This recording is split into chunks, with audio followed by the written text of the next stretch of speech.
Hello, everyone, and welcome to the Netwurk Chatter, the bi weekly show dedicated to talking to folks who have contributed to the Vast Grimm universe. If you don't know, Vast Grimm is the first RPG published by Infinite Black. It's a brutal sci fi horror setting where each member of your legion is trying not only to survive, but save what is left of humanity, if they choose to anyway. It's compatible with Merkborg, and it uses their third-party license. You can find out more about it at vastgrim.com, and the Pledge Manager is still open on GameFound. I'm Brian Colin, the host and creative lead for Vast Grimm. Tonight, I have two very special guests. They have contributed to our Volatile Verse series as guest authors in our anthology that's coming up. I've got David Gallaher and Dayv Cole. Thank you. You wrote Hostility Ingram, which is the adventure for that. And I'm very excited to have you on for a couple of reasons. One, David and I go way, way, way, way back. And shortly after that Wayback Machine, David and Dayv became friends. So I'm very excited to chat with you both. Before we talk about what you contributed for the anthology, I'd love to talk a little bit about first what you two do and how you got into working with RPGs, and then we'll go back even further after that. So let's since in my window, David, you're on top of. Would you want to go ahead and tell us a little bit about who you are and what you do? Because you'll say it way better than I will. So my name is David Gallaher. I write comic books and video games and role-playing games. I've worked with Marvel and DC Comics, Ubisoft. Most of my background is in telling stories visually. But I've also been been a professional GM for a long time. And I've totally lost track of what I was going to say, but I really love telling stories and making role-playing game part of this collaborative environment. And for years, back when I knew Brian, we were playing role-playing games either in his basement or my parents' downstairs living room. Yeah. So it was a very formative experience for me. And then when I went to college, I was part of a gaming dorm with Dave Cole. Uh, and then that was also very formative in my development. So I was able to take those two formative experiences. I brought a lot of what I love about role-playing games into what I do, writing comic books, whether it's High Moon or The Only Living Boy or Green Lantern or Iron Man, and then converting it into something that just feels alive. And in a way, sometimes telling stories and thinking about when I'm writing comic books, well, like, what is this character's stats? What can they actually do? So, and then that translated into working for Ubisoft. And working for Ubisoft on the Tom Clancy franchises definitely has that same sort of flexibility. It's gaming is imagination with rules. I love that aspect of it. Fantastic. Very cool. And so, Dave, you want to tell us a little bit about your background and what you do and what you're into? Sure, I got to follow all that. That should be easy. Yes, David has quite the resume. Yeah, I am decidedly far more amateur than my esteemed colleague here. I worked a little bit in the gaming industry, in specifically in miniature war games. I did a stint with Games Workshop, mostly just helping with customer service and that kind of stuff. But I did occasionally get involved in some creative projects over there, so that was fun. But that's basically the sum total of my professional experience, other than some online pro DMing for some various groups, which was a lot of fun. My professional background is in mental health. I'm a counselor in the process of becoming a psychiatric nurse. Mm-hmm. So that was it's kind of fun being able to explore some of the more esoteric and psychological elements of storytelling in a vehicle like Vast Grimm that takes a decidedly horrific approach to stuff like that. So that was fun. I'm a dad. I got 4 kids. I live in upstate New York, and yeah, I went to college with Dave Gallaher, as he mentioned earlier. We many years ago used to play all kinds of RPGs together, mostly D&D and World of Darkness stuff. Mm-hmm. But even now we gotta. And Bothco. Oh, like the best. yeah, that's right. We had our handmade hardware store LARP weapons we used to run around in the woods with out there. That was a lot of fun. Nice, nice. So prior to college and you two getting to know each other and gaming there, had you started gaming prior to that, Dave? Yeah, absolutely. I got into Dungeons and Dragons. I think it was in 8th grade, um, and it absolutely captured me. There was, I think, a lot of people watching now can probably identify with this. Is that the moment you open that, for me, it was the red box. Yes. I got the red box open, and that was it. It was over. My parents had hesitations, but wasn't hearing a word of it. It was there was no looking back. Nice, nice, excellent. After that, how long did it take to branch out into other games, or did you play D&D primarily for a long period of time? Yeah, it was primarily D&D all through high school. Once I got, I'm sorry, through middle school. Once I got into high school, that was about when White Wolf and the World of Darkness was really starting to blow up in the mid '90s, and they were really starting to take off. And so a bunch of us got into that. So that was a major preoccupation for a while.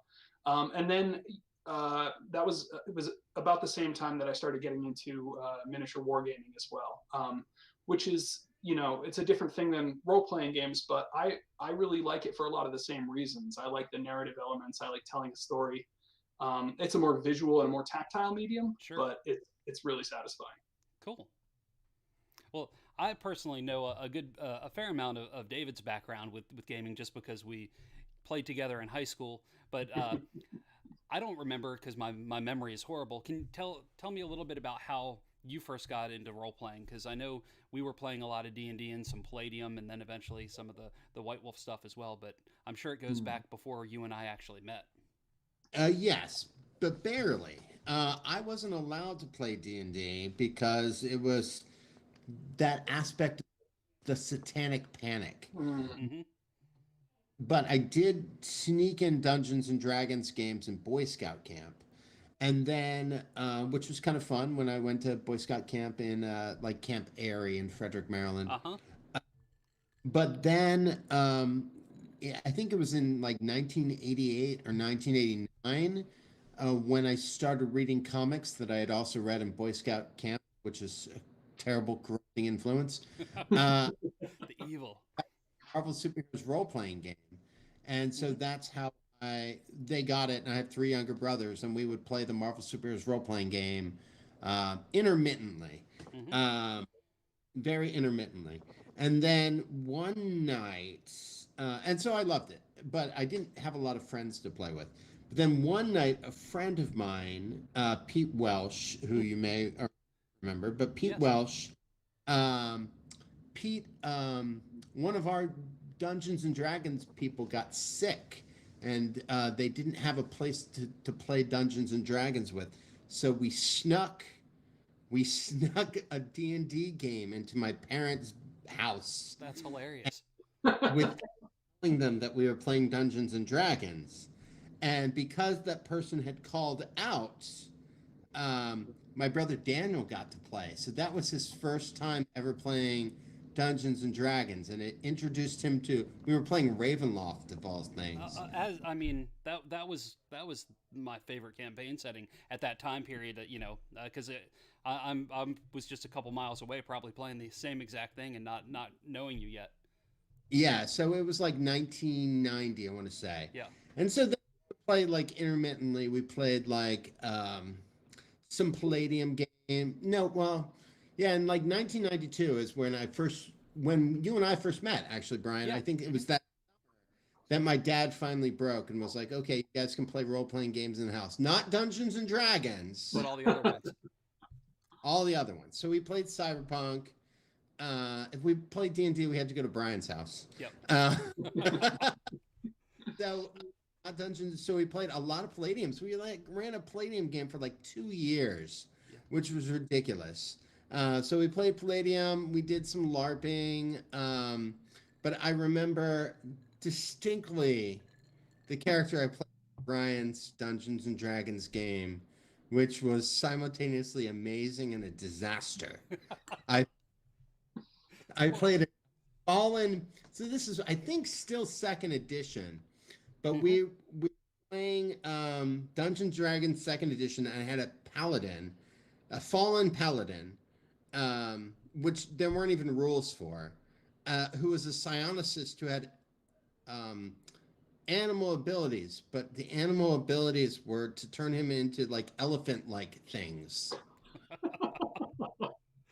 And I acc- I don't know if accidentally, because I think that they didn't match my religious views, but I killed the family of a group of wandering mystics, and then got cursed, and then got put on trial, and then I got hung, and then my character. I do love trials in my games. I always have. Was that, I can't remember because, like I'd mentioned, my memory's horrible. Was that when like we had like two tables and then a table wrapped around and had like 13 people playing at one time in my basement? No, that was still when we were all on your basement floor, Okay. and then in between, like during bio breaks, we would play the Star Wars game on SNES. Yes. Ooh, which one? Which one? The first one, the very first Star Wars, Super Star Wars, I think it was. Was that And the side scroller? Yeah. yes, Yeah. Hmm. Okay. I think I know the one you're talking about. Wow, that's great. so I remember I died terribly. I remember my brother Daniel was playing. He played like some sort of elven blade singer, like with blade song or whatever the feat was in D&D 5e. And I had a friend named Eric, I think it was Eric, who played a weird mystic named Palpatine. And I was like, what is this from? He's like, it's from, don't you know what Star Wars is? I was like, yeah, but I don't remember everyone calling him Palpatine. And then they were like, and there are only 5 Mandalorian armors. And I was like, what? Where? Why? I've seen them. Okay. Anyway, and But this so is that's still a huge blind spot for you, the Star Wars stuff, right? You're still not a Wars fan, right? huge, because just like Dungeons and Dragons, I wasn't allowed to see Star Oh Wars. my No, god. I didn't realize I you didn't. guys couldn't see Star Wars. I wasn't allowed. I was the oldest. My brothers all snuck it in, Gotcha. but wasn't allowed to see it because the dark side my dad thought was like Satan, and so I wasn't allowed to see it. So didn't actually see the first Star Wars movie. I mean, I saw it maybe bits and pieces when it was on TV and would have to immediately turn it off. But I didn't fully see Star Wars until they re-released it in what, 98. Gotcha. And then I didn't see Empire until 2015. And at Wow. that point, it didn't have the impact that I'm sure it had on the rest of us old folks. Right, right. But the first movie I did see was Superman. So, Mm. Yeah, I think I picked the right career vocation. yeah, I think so Mm-hmm. too. And I think that certainly had to influence the direction of everything. Um, so after like we got to a certain point with both of your gaming histories, now that so much has changed with role playing games, as far as so many more people playing, and there are a lot more people doing indie RPGs and things like that. What sort of stuff do you guys enjoy playing now? Well, right now, one of the things that I'm really enjoying is playing games with my kids. That, Hmm. um, I know that's not so much about what's going on in the community zeitgeist, and more about what's going on in my house. Yeah, But it's really exciting because my kids are keyed into this stuff too, and they find stuff that I might have missed. Like I've heard great things about Root. My son brought Root home a couple weeks ago, and we've been loving Root. nice. Um, uh, we've been playing a lot of online stuff. Actually, David and I are in a bi-weekly D&D game together right now, and that's run by a mutual friend of ours from college. And he occasionally runs some old school Marvel Superheroes RPG one-offs in Roll20 that are an absolute blast. Oh, that sounds fun. So that's a tremendous amount of fun. I actually I'm I haven't really had much time to get into a lot of real cutting edge stuff for new RPGs. Hmm. I did check out the Cubicle 7 Age of Sigmar role-playing game, the Okay. Warhammer Age of Sigmar RPG that came out last year. Really like that. I think that's a pretty cool system, and it's a great setting. It's one that I enjoy a lot. Awesome. But it's so hard to find time for all of it. Yeah, I can imagine. I mean, especially trying to play games with kids, it ends up taking up a lot of time, and it's very enjoyable. Yeah, I totally get that. I think you forgot the very crucial thing that you are doing right now, Dave, which is Marvel Crisis Protocol. Oh, that's true. Yeah, thank you. Yeah, Crisis Protocol is taking up a lot of my time right now. So that is that's a tabletop miniature game set in a Marvel setting. It's a skirmish game. You build a team. It's got a cool approach to team building that I think is a lot of fun. Where you start with you take a roster of 10 Marvel characters. They can be whatever affiliation. You can just sort of throw them all together, or you can focus on a specific team, like if you want to run Avengers or Criminal Syndicate or however you want to do it. And you get some bonuses for taking the right affiliation and everything.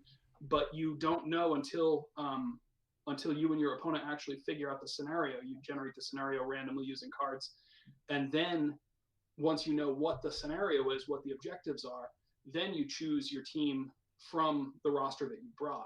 So maybe I've got Hulk, but Hulk isn't the right guy for this mission. So Hulk is going to sit this one out, and we're going to take Miles Morales because we need somebody speedy.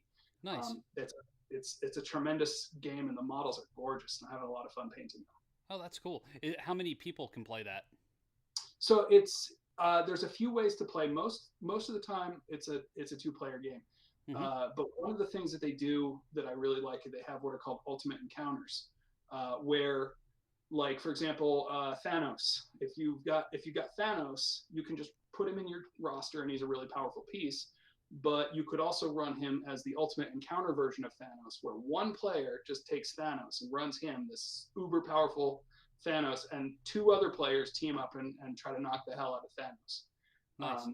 So they have ultimate encounters for a bunch of the different big bads, like the Magneto and Ultron and a bunch of different ones. So it's and there are different formats for organized play. At one of my local game stores, I've seen they had a table set up for 6 players. So it's just mayhem. It's a lot of fun, throwing cars around, all that nonsense. Cool. That's awesome. What about you, David? Have you been playing anything different lately? No, I don't play anything at all. I'm boring. No, I'm playing 3 games right now, and I run a seasonal 4th game. So I'm playing in the game that Dave and I just mentioned. It's a Dungeons and Dragons game, where I play a barbarian gnome who can transform into weird animal things. Anything elephant related? No elephant, but he has a scorpion tail and claws and weird mandible mouth. So yeah, it's weird. He's like Gurgi from Black Cauldron, if you've ever seen that movie. Yes. But like a scorpion. Awesome. Character. He's equal parts Gurgi and Cletus Cassidy.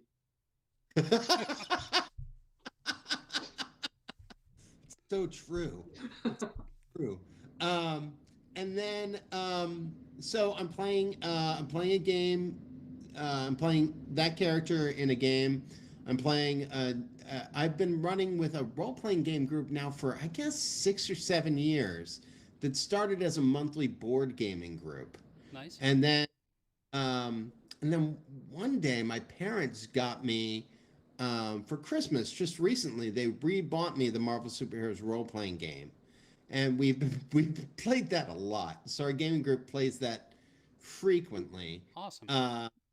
And when COVID hit, we went from playing monthly. We play monthly here at bars here in New York. And then when COVID hit, we've been playing weekly online. But it's so nice when you bring all of your stuff to a bar and just set it up. They're like, we're gaming here now. Yes. Yes. Yeah. I mean, they're really unusually forgiving, where you're like, you've just taken up 6 hours of space. It's like high school all over again at like Bob's Big Boy or at Denny's. Yeah. Or Ground. Yeah. Yeah. Denny's. Are you ordering 6 hours of drinks while you're there? Yes. Coffee. Okay. Yeah. There you go. Yeah. I think they don't mind when they see the tickets. Nice. But yeah, so I'm playing in 3 D&D games now, but my gaming group alternates between Cyberpunk Red, um, Kids on Bikes, Uh huh. I've not played that, and but then, I've been interested in checking it out. so good. It's so fun. It's ridiculous. I mean, it's basically Stranger Things meets ET, Yep. but it's ridiculous. I love it. And then we've gotten to doing just basically seasonal games for the Marvel stuff. So every year for the last, I think this year will be the 7th year, we do a seasonal Christmas campaign where the players play members of the Teen Titans on doing like Christmas charity missions. Awesome. Like last year, they had to stop. They had to find like a destructive teddy bear. The year before, they had to like give gifts to orphans. This year, they're gonna battle an army of Santa Draculas. And the Teen Titans, they're playing the Suicide Squad. So each player is playing 4 different characters. Fantastic.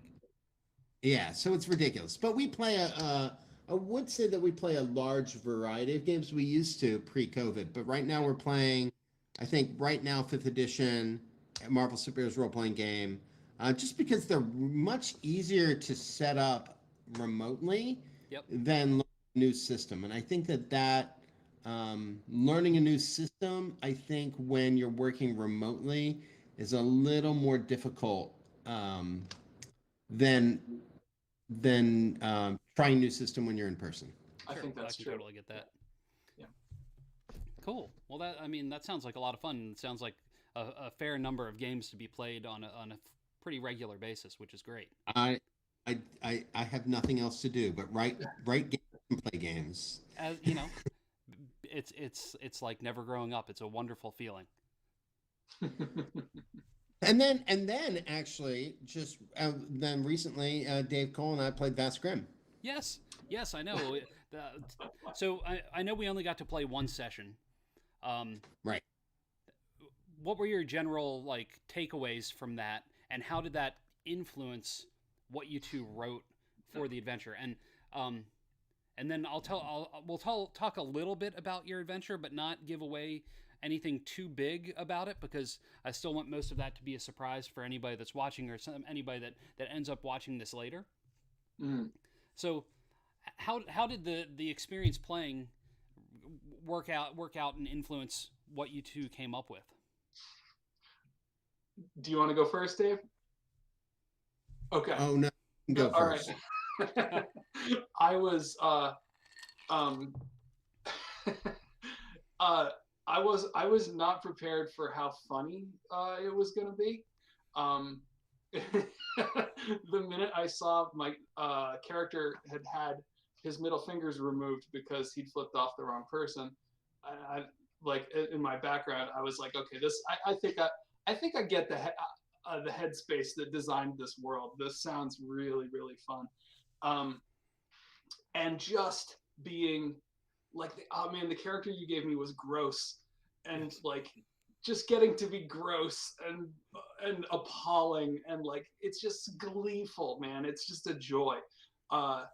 And that's what I think I really like about Vast Grim is it's so nutty, it's so over the top, it's so bananas and gross, and like it was fantastic to be able to play really get my feet into the world and feel what that felt like. And yeah, man, just like how nasty it Awesome, good.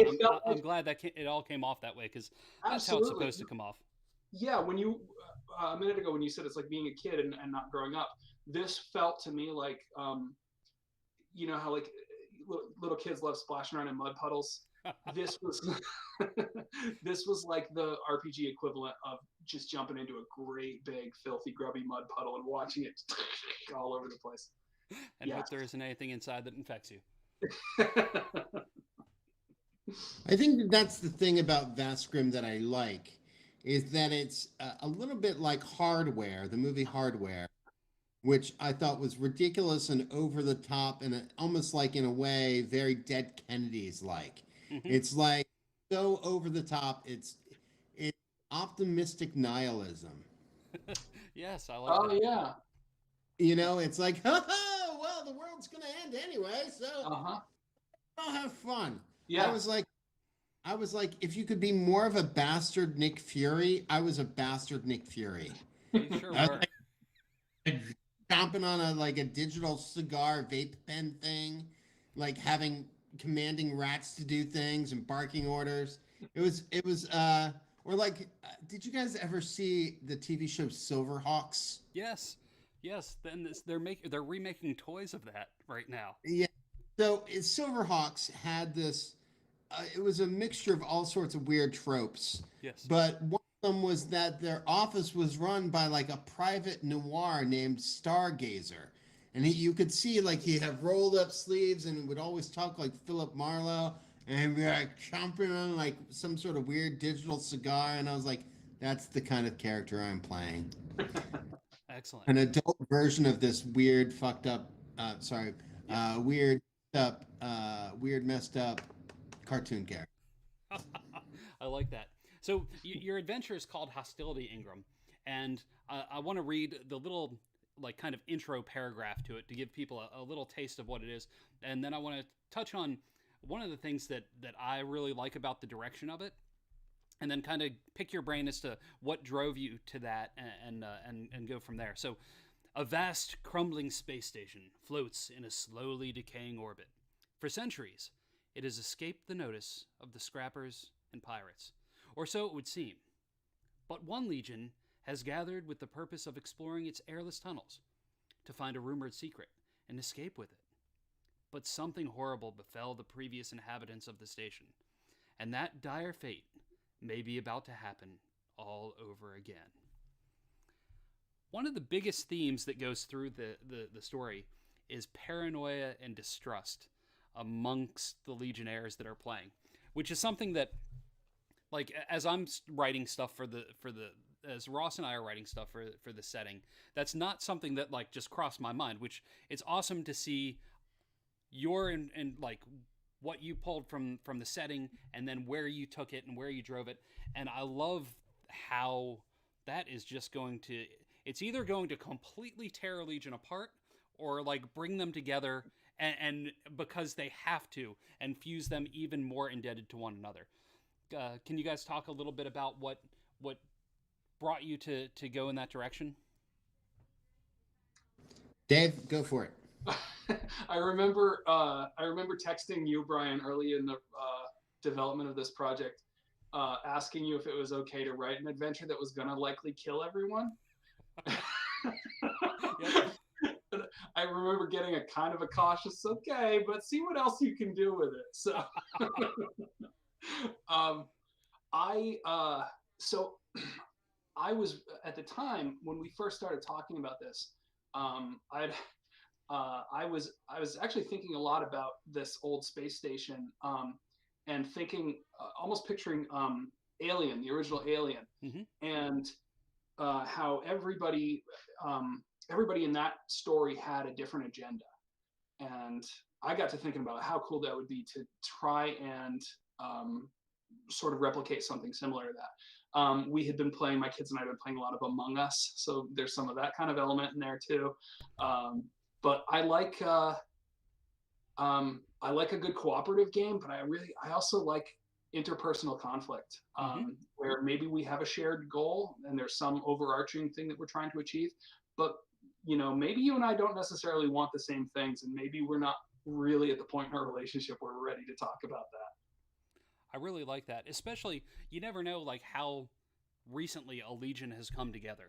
Especially in this setting where it could be like, I just picked you up because your ship was crashed, broken down, and you needed a lift, and now we're together because we got to band together anyway. And because the idea that the space station is big enough, if somebody does happen to die within Legion, you can always quickly generate a new character, and there was somebody hiding in a broom closet. Yes. Yeah, it was it was a lot of fun to talk with David. Like I remember, man, we were on the phone for like 3 hours at one point. Just what if, Yeah. what if, what Oh, if? yeah. Yeah, at least that was like one of at least 2 or 3 3-hour long calls. But I think one of the two of the things I really like about it, one is it reminds me so much of working on this adventure. Reminded me so much of Steve Jackson's game Paranoia, Yes, which yeah. is very very prevalent. Like if you survive, you will be the only player who survives, and I love that aspect of role playing games. So not everybody gets out alive, and that to me is, in a way, kind of interesting and competitive in a way that most RPGs are not. Most RPGs are, we won the adventure together. We're really sort of saying, no, this game has a winner. This adventure has a winner, and the winner is the one who survives. Yeah, And maybe. Yeah, I'm sorry. Go ahead. also reminded me so much of without giving the story away. I love outer space horror, Mm-hmm. and not so much Alien, which is and Aliens, which are all great. But I grew up on Rom, which is this fantastic Marvel space comic about crazy shapeshifters, like inhabiting everything, and they would have these barbed tongues that would literally poke through your brain and suck out your skull. Uh, and I absolutely love them. I love them so much. I put them in a Marvel comic I wrote, like the Dire Wraiths. I think they're so cool. And in working in this, there was this aspect of like, yeah, let's tell a really good space horror story that really amps up that. In a way, let's play on that trope of the final girl. We're gonna have the final Legionnaire. That we could have almost called that story, this adventure, that the final Legionnaire. Oh yeah, that's a good title. I mean, I like the one we chose, but yes, but I think it's fantastic. But yeah, without giving too much away, I think that there's so much in the story that we're actually over our word count. Yes, Uh, yes. there's so much story, but we are so full with ideas, and this could be an adventure, but it would also be a week long adventure with your friends. Yeah, Yeah. absolutely. There's so much that could happen in it, and especially the direction the players go, it could last for quite a number of sessions, which is fantastic. I love that something that could can be contained in such a small amount of pages could last for a long period of time. Yeah, I think one of the things that I'm really proud of about this is, yeah, it is potentially a pretty lethal adventure, but it does have the potential for everyone to kind of, pull together and figure out what's going on and come together as a team. Maybe not everyone makes it, but maybe most of them do. Right? And then we talked a little bit about and David, you were really helpful. I think on this part, I think you kind of helmed this one, was figuring out where do we go from here. And so there's a few. I don't know if you call them epilogues or just a little bit of denouement or whatever. But what if this happened? Maybe the next step is Contingency. Right? What's that? Contingencies. Yeah, exactly. And so, it got that when you were talking about that, that kind of got me thinking about, I kind of feel like Hostility Engram is actually a pretty solid introductory adventure for a brand new group, brand new Legion who don't necessarily know each other very well. And to as an introduction to this world and Yeah. to start off some adventures. This one I feel like is a pretty good jumping off point, assuming you can walk away from it. Yeah, I could totally see that. I think people would really be able to get into it, and I could see with the remaining members banding together to go on to the next thing, whatever that may be, assuming they Right. make it off the space station.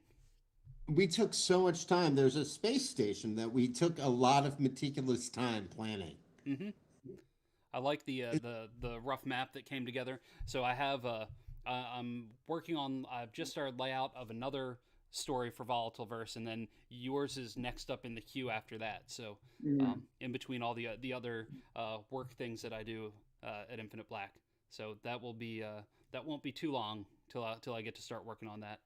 It was embarrassing to send that really primitive looking map layout to you guys because I don't like the art.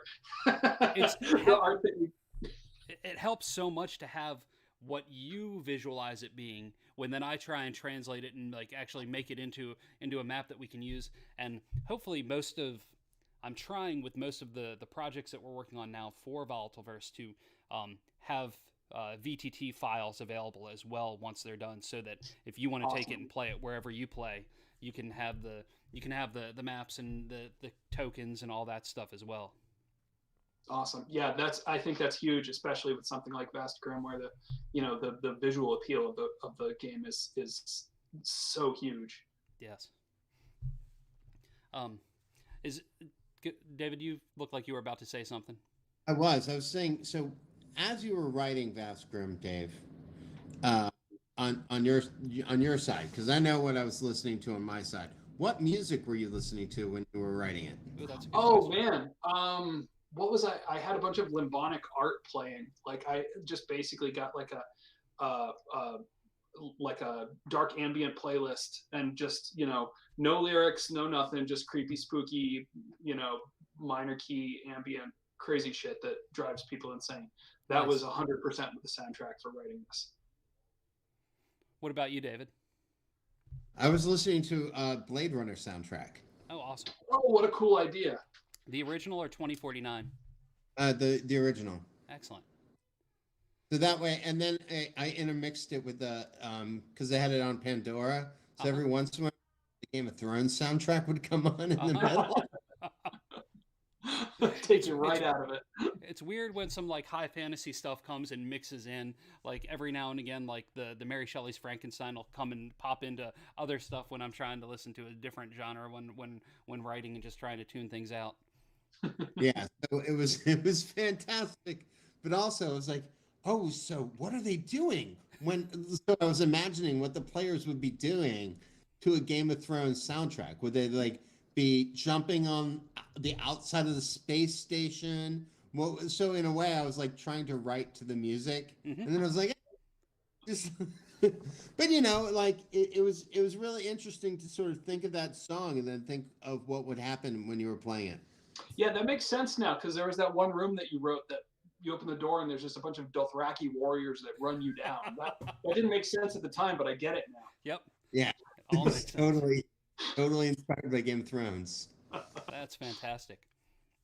So, do you have any?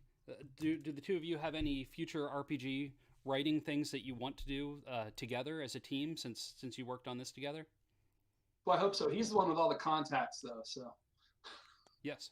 Yeah, we're gonna create something called like Tiny Smiley, which will be like our parody of Vast Grim. Excellent.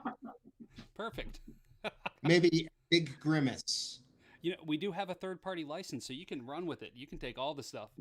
Oh my God! You imagine Vast Grim, but with a cast of McDonald's characters. So you could have Hitler as an archetype. You could have Ronald as an archetype. Grimace as an archetype.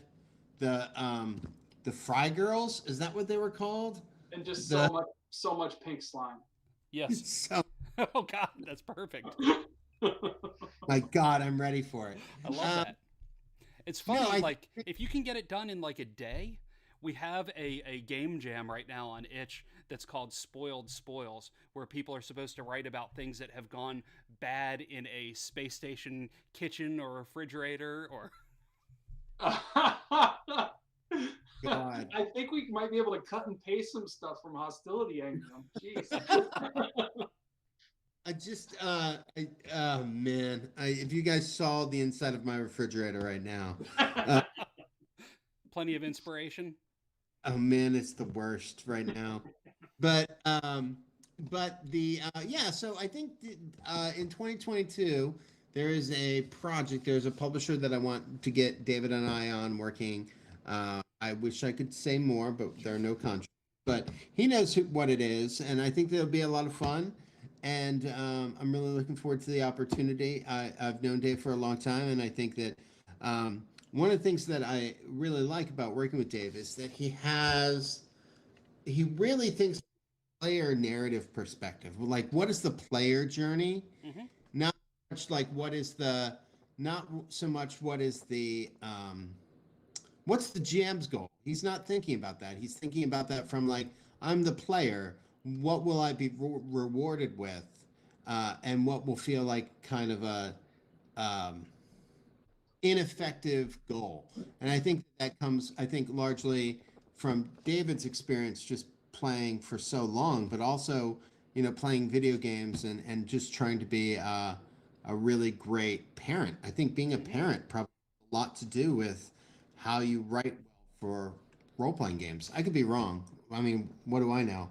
Thanks, You man. could like you could be like having your kids roll d20s to like decide whether or not they're going to take out the garbage. I'm But going to do that now. Yep, Jeez, that's awesome. that's a great idea. This is happening tomorrow. I failed to take out the garbage, Dad. Oh no, re-roll. You're taking out the garbage with advantage now. You're putting some points into that. We're going to level up garbage taking. Yep, that's awesome. Well, I think hmm? I'm sorry, just to, that was a really nice thing you just said about me, David. Thank you. I really appreciate that. I You're think welcome. I try to that is actually something I try to stay conscious of, is sort of thinking about the player experience.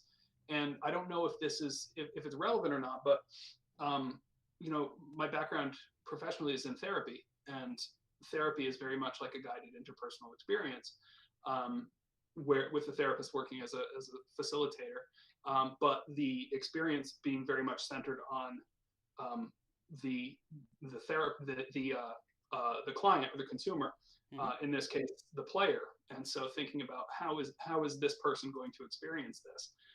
It's a little trickier to do something like that when you're writing an adventure module. Hmm. When I'm writing for my own players and I know how they're going to experience various things, it's a little bit easier to dial that in. But yeah, trying to stay focused on the player experience and how you think they're going to respond to it, and then inevitably getting it very, very wrong is really what the Well, experience is all about. I mean, and that's just players. Players should go off in whatever crazy ass direction they choose to go in, which is usually Absolutely. never what you plan for, which is good. It should keep the GM on their toes. Yes, yeah, because that's what makes it fun for us. Yeah, absolutely. Yep.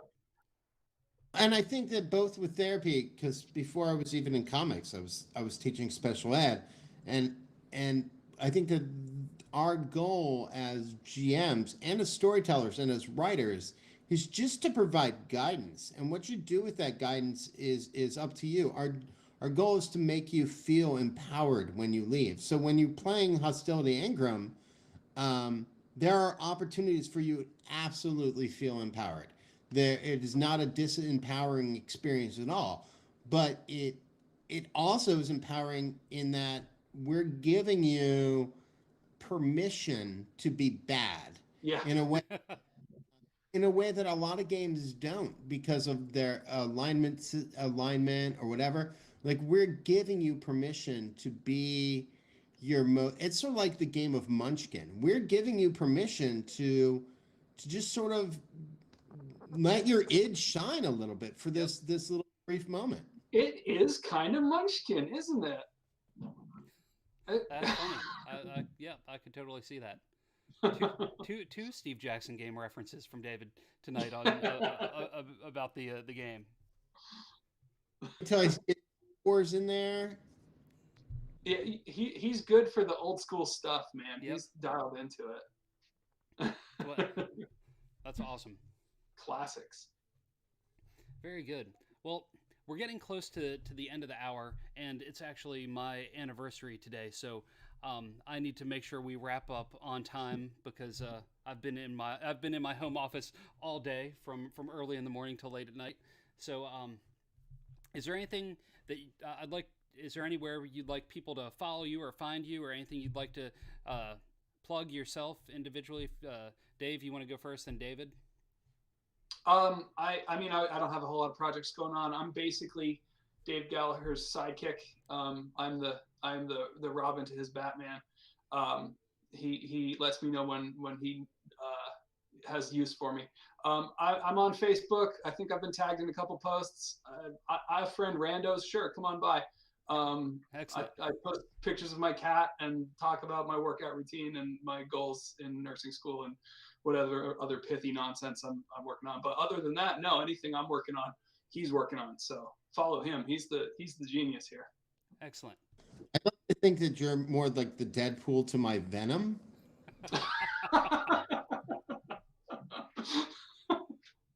I think that that's more apt. I'll take it. I think I think people can follow me on Facebook. I'm not on Twitter much these days, but I friend randos as well. But you can definitely follow me. All my books are available at major bookstores. Just type in David Gallaher, and you'll see a bunch of stuff from me. And then very soon you will see this book from us as well. Excellent. Very good. Well, hey, everybody, if you're paying attention and watching, if you enjoyed today's episode, be sure to like, subscribe, and follow Infinite Black wherever you are watching this, and to try and tap into the network. A couple of pieces of Vast Grimm news. Our first Vast Grimm Game Jam ends on Friday. Like I had mentioned earlier, its theme is Spoiled Spoils. And then next Wednesday at this same time slot from 8 p.m. Eastern to probably 10 or 11, we will be playing the second episode of Radical Terror. It's our actual play of Vast Grimm. If you missed the first one, it is available on YouTube and Twitch. And if you want to see what Vast Grimm is like and how it's played, that would be a great place to start. 2 weeks from now, on the next Network Chatter, I will have the team of Nerdarchy here to talk about the adventure that they wrote for Volatile Verse. Vast Grimm is available as a PDF on both itch and DriveThruRPG, and physical copies can still be pre-ordered on GameFound, or you can check things out at vastgrimm.com. Until next time, keep the network buzzing, and thanks everyone for watching. Goodbye, everybody. Thanks for having us, Brian. Thank you. Thank you, Brian. Take care.